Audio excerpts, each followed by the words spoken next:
नमस्ते, investing minds में आपका स्वागत है। मैं हूं उत्पल चौधरी और बात होगी आपके निवेश से जुड़ी हुई खबरों पे। सबसे पहले इस डिस्क्लेमर को जरूर पढ़ लीजिएगा।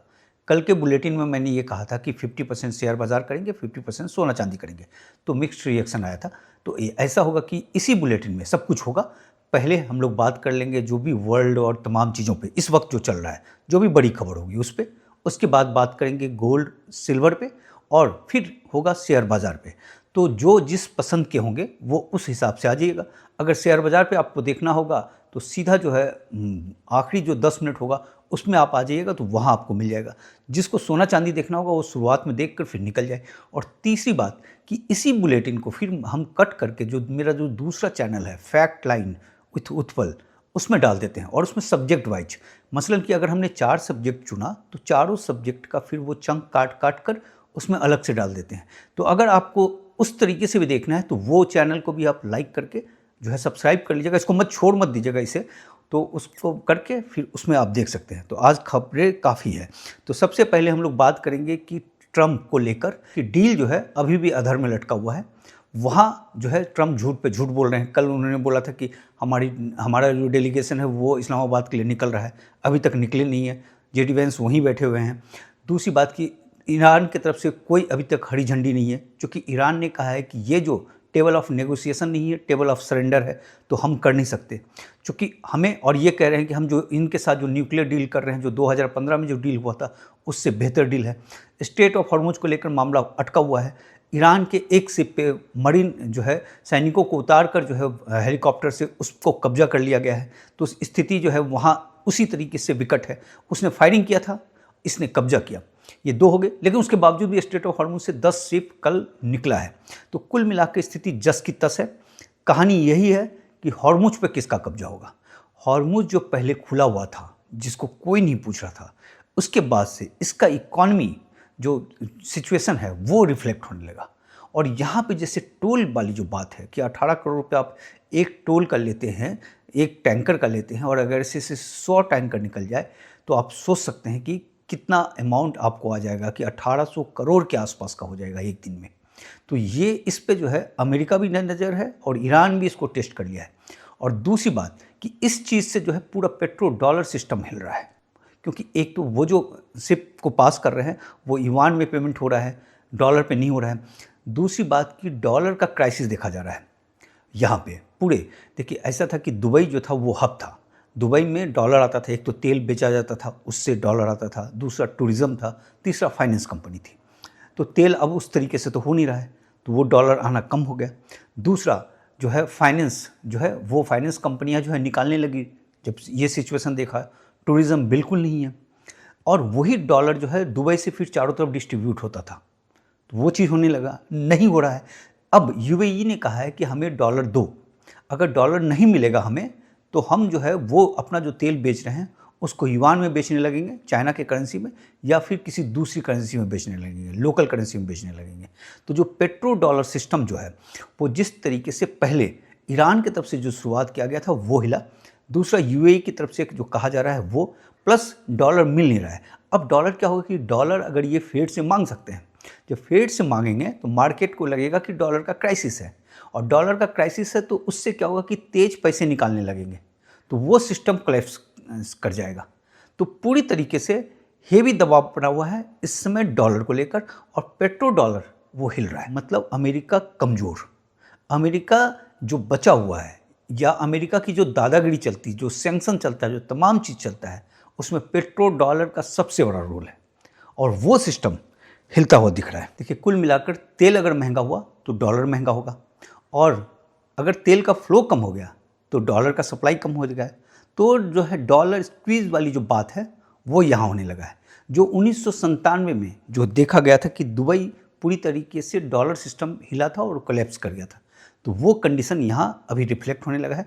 तो अब देखना है कि इसको क्या इस पर चीज़ें होती है। इसलिए ट्रंप दबाव में है, ट्रंप हेवी दबाव में है कि वो डील करे ईरान के साथ, लेकिन वो अपने आदतों से बाज नहीं है और कोई बीच का रास्ता निकल नहीं पा रहा है। अगर हम तेल को देखें कि तेल अगर सब कुछ ठीक हो गया, स्ट्रेट ऑफ हॉर्मुज खुल गया, सब कुछ हो गया, उसके बाद भी तेल संकट खत्म नहीं होगा और कई महीने लग जाएंगे। क्योंकि उसकी पूरी एक शानदार रिपोर्ट रॉयटर्स में छपी थी, उसका जो है सार हम आपको बता रहे हैं, उसमें कुछ इनपुट मेरा भी है। देखिए जो डाटा है कि जो पाइपलाइन के जरिए जो तेल निकल जा रहा है, उसके अलावा जो तेल बच रहा है वो हॉर्मुज से जो है वो 13 मिलियन बैरल तेल और 300 मिलियन घन मीटर जो है LNG ये नहीं निकल पा रहा है। कैपलर के डाटा के हिसाब से 260 जहाज फंसी हुई है जो है इस वक्त तेल के साथ और गैस के साथ, जिसमें से 170 मिलियन बैरल तेल है उसमें और 1.2 मिलियन जो है टन LNG है। सिल्वर पे बात करेंगे, भागिएगा मत, है ना। सिल्वर गोल्ड पे बहुत एक्सक्लूसिव खबर है।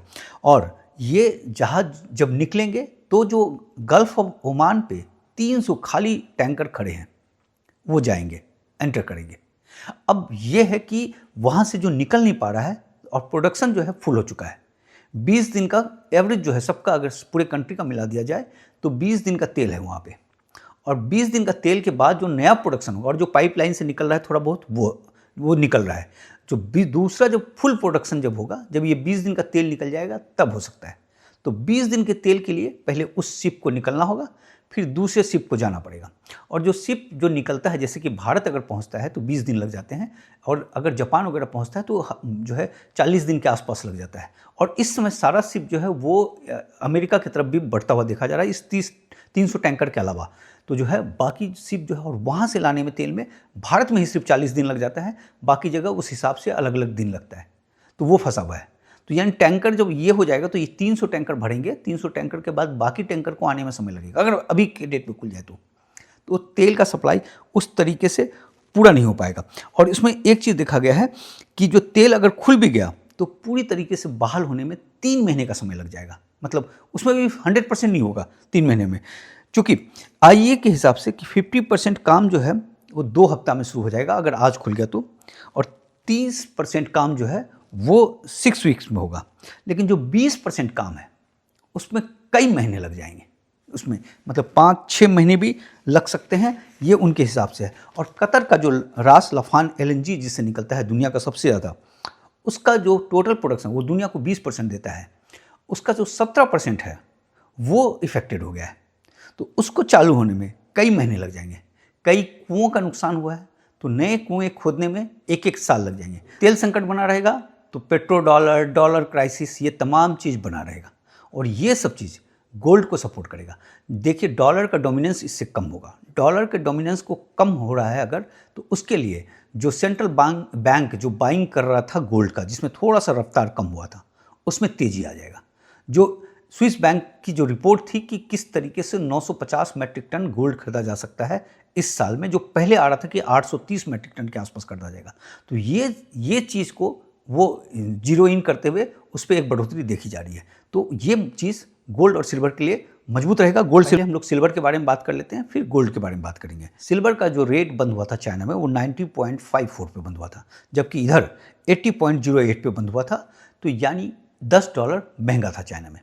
और अगर जो यहाँ कॉमेक्स में जो बंद हुआ वो 1.01% की तेज़ी के साथ, अगर इंडियन करेंसी में देखा जाए तो 2,54,071 जो है प्रति केजी जो है कस्टम जोड़ने के बाद। और जो डिलीवरी है वो 6.8 मैट्रिक टन की डिलीवरी है आज, और टोटल जो है इस मंथ में 431 टन की डिलीवरी हो चुकी है। टोटल जो कॉमेक्स के पास जो पड़ा हुआ है सिल्वर वो 2,424 पड़ा हुआ है। थोड़ी सी बढ़ोतरी हुई है इसमें, क्योंकि जो नॉट फॉर सेल था उससे ये माल इधर आ गया है। तो नॉट फॉर सेल जो है वो 7,496 मैट्रिक टन है। तो टोटल जो है वो 9,920 मैट्रिक टन कॉमेक्स के पास सिल्वर पड़ा हुआ है। यानी सिल्वर में जो टाइटनेस है वो रिफ्लेक्ट हो रहा है। इस पर एक बड़ी शानदार खबर है, उस पर हम लोग चर्चा करेंगे। और अगर इसका OI देखें जो मे का है वो है 46,400 पे, तो 453 OI घटा है, ये चीज़ इसमें दे रहा है। अब देखिए सिल्वर को जो अगर हम देखें तो सिल्वर काफ़ी दिनों से जो 50 डे वाला जो मूविंग एवरेज था उसका 78 के आसपास वाला, उसी के आसपास के रेंज पे घूम रहा है। मतलब 79, 80, 81 फिर उस रेंज में घूमता हुआ नज़र आ रहा है।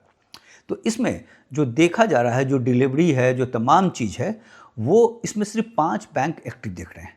और 5 बैंक क्या करते हैं, एक दिन खरीदते हैं, दूसरे दिन आपस में भी बेचकर इसके चीज़ों को फिक्स करके रखे हुए हैं। यानी पहले जो ये बैंक डेरिवेटिव्स के जरिए शॉर्ट कर कर सिल्वर के रेट को जो कंट्रोल करता था और उसके रेट को गिराता था, तो अब डेरिवेटिव्स मार्केट में दिक्कत हो गई क्योंकि फिजिकल का बोलबाला होने लगा। तो ये चीज़ जो रिफ्लेक्ट हो रहा है पिछले 10, 15, 20 दिन से या 1 महीने से कहें कि उसी के आसपास जो है मूव करता हुआ दिख रहा है। और उसमें ये चाल देखा गया है कि यही बैंक एक दिन खरीदता है, दूसरे दिन बेचता है। आज जो बैंक खरीदा वो दूसरे दिन बेचा, दूसरे दिन खरीदा, परसों बेचा। तो ये इस तरीके से इस रेट को कंट्रोल करने की कोशिश कर रहा है ये। और इसके आसपास जो है ये 84 वाली बात थी, या 84 के बाद 88 का जो रिज्यूम खुलेगा वो उसमें दिक्कत हो रही है। हालांकि जिस तरीके से सिल्वर का डिमांड है उसके हिसाब से ये भी सिस्टम जो ये लोग अभी कर रहे हैं, जैसे कि डेरिवेटिव्स मार्केट टूटा उसी तरीके से ये मार्केट भी टूटेगा। क्योंकि इसमें आप देखिए कि कॉमिक्स में JP Morgan Chase, Bank of America, BNP Paribas, Deutsche और वेल्स फार्गो, यही 5 बैंक, और भी आते हैं छोटे मोटे, लेकिन वो इसी तरीके से, तो ये आपस में ही इसी तरीके से हिचकोले खा रहे हैं।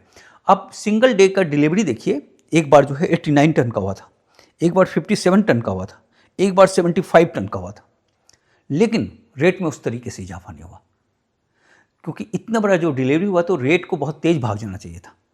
लेकिन ये पूरे मैनेज करके सिस्टम से जो है इस रेट को कंट्रोल करने की कोशिश किया जा रहा है। अगर आप देखिए 89, 57, 75 तीन जो है बड़े इसी हाल के दिनों में, इसी महीने में, तो बड़ा सिल्वर का चंक जो है सस्ते रेट में निकल रहा है। क्योंकि अगर आप इसको खरीदते तो अगर 89 टन खरीदते तो रेट भाग जाता बहुत तेज, $3-4 ऊपर भाग जाता। लेकिन ये सिस्टम से उसको मैनेज करके वो निकल रहा है। तो कॉमिक्स में इस बार दूसरे तरीके का खेल हो रहा है।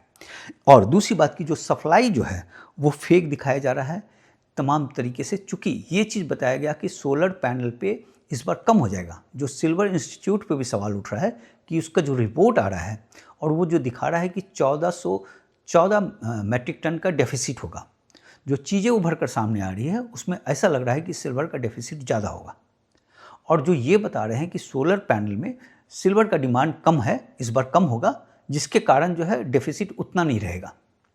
लेकिन जो चाइना से खबर उभर कर सामने आ रही है, ब्लूमबर्ग ने ही छापा है, उसके हिसाब से चाइना में ज़बरदस्त सोलर पैनल के लिए सिल्वर का डिमांड आ गया है। और चाइना ने इस एक मंथ में सिर्फ मार्च महीने में 836 मैट्रिक टन सिल्वर मंगाया बाहर से, जबकि इसका एवरेज देखा गया था 10 साल का एवरेज, मार्च महीने में ये 306 मैट्रिक टन मंगाते थे। यानी वहाँ से 2.5 गुना से ज़्यादा उसने मंगाया है। चूँकि वहाँ 2-3 बातें देखी जा रही है कि सोलर पैनल पे डिमांड बढ़ गया है। जिस तरीके से रिन्यूएबल एनर्जी और तमाम चीज़ जो ऑयल शॉक जो हुआ है उसके बाद से वहाँ काम तेज़ हो गया है, तो वो चीज़ आने लगा है और रिटेलर भी खरीदने लगे हैं। तो इस आप और जो बाकी जो ग्रीन वाली जिसमें लग रहा था उसमें सबका सिल्वर का डिमांड चाइना में बड़ा हेवी होने लगा है। इसलिए चाइना में तमाम चीज़ के बाद ज़बरदस्त मंगा रहे हैं, वो इम्पोर्ट कर रहे हैं, उसके बावजूद भी रेट जो है वहाँ $10 ऊपर है। तो वो उसके डिमांड को रिफ्लेक्ट कर रहा है। जो आंकड़े आ रहे हैं उस पर डाउट हो रहा है कि वो क्या रियल पिक्चर दे रहा है या नहीं दे रहा है, नंबर 1। दूसरी बात कि जिस तरीके से ये 5-6 बैंक खरीद बेच कर रेट को मैनेज करके एक बड़ा चंक सिल्वर का उससे निकल जा रहा है, तो वो इस चीज़ को कर रहा है। जो डेरिवेटिव्स में हो रहा था वही सिल्वर में इसमें होता हुआ दिख रहा है। तो लेकिन जिस तरीके से डिमांड है चाइना की तरफ से और जो आने वाले समय में डिमांड होगा, तो ये सिस्टम भी टूटेगा। अगर आप देखें आंकड़ों के हिसाब से ही, तो जनवरी में आज से सिर्फ 3 महीने पहले 18 जनवरी या 16 जनवरी के आसपास कॉमिक्स के पास जो है 19,000 मैट्रिक टन के आसपास सिल्वर पड़ा हुआ था और अभी कितना है 9,900 के आसपास। तो ऑलमोस्ट हाफ हो चुका है, ठीक। और रेट जो है पिछले 3 महीने से उसी के आसपास मैनेज रखा, मतलब 80 से ऊपर तो जाने नहीं दे रहे। तो उससे भी चीज़ों को आप भाप सकते हैं। तो इसमें आपको धैर्य रखना पड़ेगा। आने वाले समय में सिल्वर में ज़बरदस्त चीज़ देखा जा सकता है, ऐसा रिफ्लेक्ट हो रहा है। क्योंकि जिस तरीके से डेरिवेटिव्स टूटा था उसी तरीके से ये वाला जो मैनिपुलेशन अभी चल रहा है ये भी टूटेगा, ये रिफ्लेक्ट हो रहा है। बाकी हम लोग गोल्ड पे बात कर लेते हैं। गोल्ड जो बंद हुआ था वो जो 4,831 पे 1.26% की तेज़ी के साथ। और इसमें गोल्ड में जो डिलीवरी हुआ है 3.6 टन का डिलीवरी है आज। टोटल इस मंथ का हो गया 62.1 टन। और गोल्ड का जो कॉमिक्स के पास पड़ा हुआ है वो 490 टन जो है फॉर सेल है, नॉट फॉर सेल है 438, टोटल है 928। देखिए गोल्ड भी जो है कॉमिक्स से घट रहा है, ये 1000 टन के ऊपर रहता था, अब ये धीरे धीरे घसकता हुआ 928 पे हो रहा है। तो और जो जैसा देखा जा रहा है कि अब सेंट्रल बैंक की बाइंग भी शुरू होगी, क्योंकि यहाँ पे अब खेल होगा थोड़ा सा डॉलर का। जो भी गोल्ड में अगर दबाव भी आता है तो डॉलर का अगर प्राइस भाग जाता है, तमाम चीज़ हो जाता है, डॉलर का डिमांड भाग जाता है, मतलब डॉलर इंडेक्स ऊपर भाग जाता है, तो वो चीज़ है। अभी डॉलर इंडेक्स कम है, 98.05 पे है और नरमी के साथ है। तो ये जो भी होगा यहाँ पे तात्कालिक होगा, क्योंकि जिस तरीके से पेट्रो डॉलर सिस्टम हमने बताया, जिस तरीके से 97 वाला दुबई वाला मामला बताया, तो वो चीज़ें जो डॉलर स्क्वीज जो दिख रहा है वो रिफ्लेक्ट होगा, तो वो गोल्ड को मजबूत देगा। ये चीज़ है। अगर तेल को देखें तो तेल में अभी नरमी देखी गई है। WTI जो है वो 86 पे चला गया है, ब्रेंट जो है वो 95 के आसपास है। तो तेल जो है वो तेल भी डिपेंड करता है, गोल्ड से रिलेटेड है कि किस तरीके से हॉर्मुज का मामला होता है। तो गोल्ड पे मतलब अभी नज़र आपको रखनी है, लेकिन ऐसा है कि गोल्ड अगर मतलब ऐसा नहीं कि शार्प डिक्लाइन हो जाएगा, ये चीज़ रिफ्लेक्ट नहीं हो रहा है। एक प्रेशर आ सकता है, लेकिन ओवरऑल आगे भी मजबूत रहेगा। सिल्वर की कहानी बिल्कुल डिफरेंट थी। अगर हम गोल्ड को देखें तो जो वेव्स वाले स्ट्रक्चर में देखते हैं, अगर जो इलियट वेव स्ट्रक्चर में, तो अभी वेव 1 to 5 में इस समय वेव 1 चल रहा है। 2 से 4 जो है वो करेक्शन जोन है। जो दबाव जो देखा जा रहा था गोल्ड में, उसके कारण जो है एक करेक्शन जोन है, और जो 5 वेव पे जब आएगा तो वो फाइनल टॉप बनेगा। तो फाइनल टॉप जो है वो 5600 था, उसके ऊपर जाएगा। 5000 पे बड़ा ज़बरदस्त रेजिस्टेंस है। ये चीज़ जो अभी देख रहा है, जो 2 से 4 वाले करेक्शन में, यहाँ पे एक बड़ा रेजिस्टेंस देखने को मिलेगा। और जो मिड में अगर हम देखें 3 से 6 महीने के बीच में, ये 5200 तक जाना चाहिए इसको, और उसके बाद उसमें ब्रेकआउट होकर फिर 5600 का मूव देख रहा है वेव्स के हिसाब से, टेक्निकल चार्ट के हिसाब से। अब होगा कि नहीं होगा इसके बारे में कुछ नहीं कहा जा सकता। और जो इसका जो सपोर्ट है नीचे, वो 4600 जो है वो एक बड़ा सपोर्ट लाइन है। तो ये गोल्ड की कहानी है। शेयर बाजार में बात करने से पहले ट्रंप के बयान पे जिस तरीके से इनसाइडर ट्रेडिंग हो रहा है, और जिस पे ये आरोप लग रहा है कि उनके यहाँ से कोई आदमी है जो उनके बयान से पहले वो कर लेता है, वो इत्तेफाक हो सकता है या फिर ट्रंप की तरफ से कोई खबर लीक हो रही हो। ये दो बातें, या उसके ऑफिस की तरफ से। चूँकि ये देखा गया कि 9 मार्च को जब ट्रंप ऐलान किया कि युद्ध लगभग खत्म हो गया, तो ऑयल जो है वो 25% नीचे गिर गया, और 47 मिनट पहले किसी ने गिरावट पे बड़ा ज़बरदस्त दाम लगा दिया, करोड़ों रुपया कमा लिया।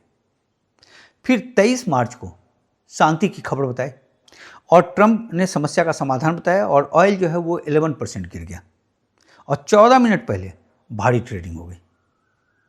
अभी परसों तरसों वाला में शुक्रवार के दिन भी उसी तरीके से हुआ कि ट्रंप का बयान था, और उसके पहले इसी तरीके का हुआ, और कई 140 मिलियन के आसपास का दांव लग गया था। तो वो चीज़ देखा गया। इसके पहले अगर हम जाते हैं तो 9 अप्रैल 2025 में ट्रंप ने कहा कि टैरिफ रोकने का फैसला है जो है वो लीक हो गया, और शेयर मार्केट 9.5% भाग गया, और उस समय किसी ने 18 करोड़ का दांव लगाया था और उसको 180 करोड़ का फ़ायदा हो गया, 10 गुना फ़ायदा हो गया। तो ये चीज़ें हैं। इसके अलावा जनवरी 2026 में भी देखा गया था, वेनेजुएला वाले इशू से पहले खबर लीक हो गई थी और शेयर बाजार पे दांव लग चुका था। फिर इसी फरवरी पे ईरान पर हमला वाली जो बात थी, ईरान में हमला होने से पहले जो 6 अकाउंट से बड़े दांव लग गए थे। तो ये चीज़ देखा जा रहा है वहाँ पे कि जो ट्रंप जो बोल रहे हैं उस पर ये इनसाइडर ट्रेडिंग बहुत ज़बरदस्त ढंग से हो रहा है। अब जानबूझकर हो रहा है या अनजाने में हो रहा है, इसके बारे में नहीं मालूम, लेकिन जो है वो सपोर्ट कर रहा है ट्रंप का बयान। या तो किसी बहुत मास्टरमाइंड आदमी होगा जो ट्रंप के हरकतों से या उसके चीज़ों से वो अनुमान लगा लेता होगा, लेकिन इतना करोड़ का दांव लगता नहीं है जब तक कि आपके पास कोई सॉलिड इन्फॉर्मेशन ना हो। बाकी हम अपने शेयर बाजार के बारे में बात कर लेते हैं। हमारा शेयर बाजार जो है 24,364 पे 11 पॉइंट मामूली बढ़त के साथ बंद हुआ था, 0.46% की तेज़ी के साथ। और सेंसेक्स को देखें तो 78,520 पे बंद हुआ, 26 पॉइंट की मामूली बढ़ोतरी थी, 0.34% की तेज़ी। और मिड कैप में देखें तो 0.09% का नरमी रहा है, स्मॉल कैप में 0.36% का नरमी, और PSU में 0.54% का तेजी था। और FIs की कल बिकवाली रही है, 1059 करोड़ का शेयर उसने बेचा है। DIs ने 2966 करोड़ का शेयर खरीदा है। अगर सपोर्ट और रेजिस्टेंस को देखें तो सपोर्ट जो है उसका 24,454 पे है बड़ा रेजिस्टेंस पहला, फिर 24,510 पे है, तीसरा 24,602 पे है। रेजिस्टेंस की बात हुई। अब सपोर्ट करते हैं 24,271 पे है पहला सपोर्ट, दूसरा है 24,214 पे, तीसरा है 24,213 पे। 214 के पास बड़ा ज़बरदस्त सपोर्ट लाइन दिख रहा है। तो देखते हैं मार्केट आज किस तरीके से रहता है, क्योंकि मार्केट में आज कुछ है ही नहीं, आज कोई चीज़ आया ही नहीं अभी तक। ट्रंप की तरफ से कन्फ्यूजन है सिर्फ, तो कन्फ्यूज वाला चीज़ है। अब कोई चीज़ क्लियरिटी होता है तो ये है, लेकिन देखकर तो लग नहीं रहा है कि डील वील कुछ होने वाला है इस समय, जिस तरीके से ईरान अटका हुआ है। क्योंकि ईरान चाह रहा है कि पहले उसको 100% मिल जाए, उसकी जो जो शर्तें हैं, तभी वो बात टेबल पे आएगा, नहीं तो आएगा ही नहीं। तो ये चीज़ है। अब अमेरिका की तरफ से कहा गया है कि जो है बुधवार, पहले मंगलवार कहा था ट्रंप ने, फिर आ गया बयान की बुधवार शाम तक जो है अमेरिका के समय के हिसाब से, यानी थर्सडे के सुबह हमारे यहाँ से कि सीज फायर खत्म हो जाएगा, उसके बाद हम उस पर बम्बार्डिंग करेंगे ज़बरदस्त ढंग से। तो अब वो देखना है कि क्या होता है। तो इस पे मार्केट में इस समय दिशा विहीन मार्केट है, और मार्केट काफ़ी ज़बरदस्त वोलेटाइल रह सकता है। खबरों के हिसाब से मार्केट फ्लक्चुएट कर सकता है इस वक्त जो है। अगर हम देखें बाज़ार को, तो बाज़ार में क्या है कि जब खरीदारी जो भी चीज़ होता है, जब जब इसमें थोड़ा सा भी डिप हो तब आपको खरीदना चाहिए। और थोड़ा सा इस समय जो है, जो सिप करते थे, सिप का भी सिप जो है कर उसको करना है, क्योंकि इस समय अभी क्लियरिटी दिख नहीं रहा है। अब जैसे 30 मार्च को जो गया था मार्केट, वो 22,331 जो गया था, मुझे लगता है कि उसी वो जो है इस दौर का वो बॉटम था। तो अब मार्केट अगर उसी के आसपास कहीं जाता हुआ दिख रहा है, लेकिन वहाँ से 9.1% की तेज़ी हो चुकी है। अगर उसके ऊपर मार्केट जाता हुआ दिख रहा है, तो फिर आप जो है उसमें से धीरे धीरे सिप करके कर सकते हैं। तो इस चीज़ को देखिएगा, पीई को देखते रहिएगा। 21.2 के पीई पे है।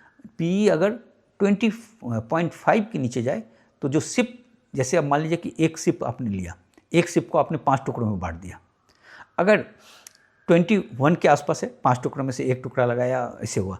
लेकिन 20.5 के नीचे अगर चला गया पीई निफ्टी का, तो आप उसमें फिर उस सिप को 2 कर सकते हैं। जैसे 5 था तो एक बारगी एक एक करके जो लगा रहे थे, तो 1+1 लगा दिया आपने, तो उस तरीके से आप उसमें बने रह सकते हैं। तो ये चीज़ है। बाकी रिलायंस को लेकर जेपी मॉर्गन की एक रिपोर्ट आई है, और वो उसने कहा है कि वो ओवरवेट है चीज़ों को लेकर। देखिए, शेयर्स जो बेहतरीन शेयर्स होते हैं, जो भी जिस पे आपको लगता है कि वो देश की इकॉनमी के साथ चल रहा है और आगे ग्रो करता रहेगा तमाम चीज़, तो उसमें आपने खरीद लिया, तो खरीद के उसको पड़े रहने देना चाहिए, क्योंकि वो चीज़ बिल्कुल नहीं बेचना चाहिए। मैं इसलिए बता रहा हूँ क्योंकि मेरे पास जो है इन्फोसिस का शेयर था, 98 के आसपास रहा होगा या जो भी है, या 97 या 6 के आसपास, वो भूल गया मैं, उस समय मेरे पास था। तो उसको मैं जोड़ रहा था कि उसको बेच दिया था मैंने कुछ प्रॉफिट के चक्कर में उस वक्त। तो उसमें जितना उसने बोनस दिया, जो तमाम चीज़ दिया, तो आज के डेट में उसका प्राइस जो है वो 13 करोड़ के आसपास था। तो ये जो है, ये चीज़ दिखाया जाता है कि अगर आप धैर्य रखते हैं तो किस तरीके से चीज़ें बढ़ती हैं। तो ये कहानी जो इन्फोसिस के साथ हुआ, वो आगे भी, मतलब अब उतना नहीं भागेगा, इन्फोसिस का कोई दौर दूसरा था, लेकिन फिर भी जो आपको रिटर्न देता है वो काफ़ी ज़बरदस्त दे देता है। तो इसलिए जो बेहतरीन शेयर्स होता है, तो बेहतरीन शेयर्स को पड़े रहने देना चाहिए आदमी को, और उसके फ्लक्चुएशन से जो है मूव नहीं होना चाहिए कि ऊपर गिरा नीचे गिरा। पड़ा हुआ है, जब आपको ज़रूरत पड़ा तो निकालिए। जैसे आप बहुत सारी कहानियाँ सुनते होंगे। यही बात है आज, कल मिलते हैं। और प्लीज़ चैनल को लाइक सब्सक्राइब कर लीजिए, और अगर मेंबरशिप ज्वाइन करना चाहते हैं तो उसको भी ज्वाइन कर लीजिएगा, उसमें अच्छे अच्छे वीडियो डालते हैं।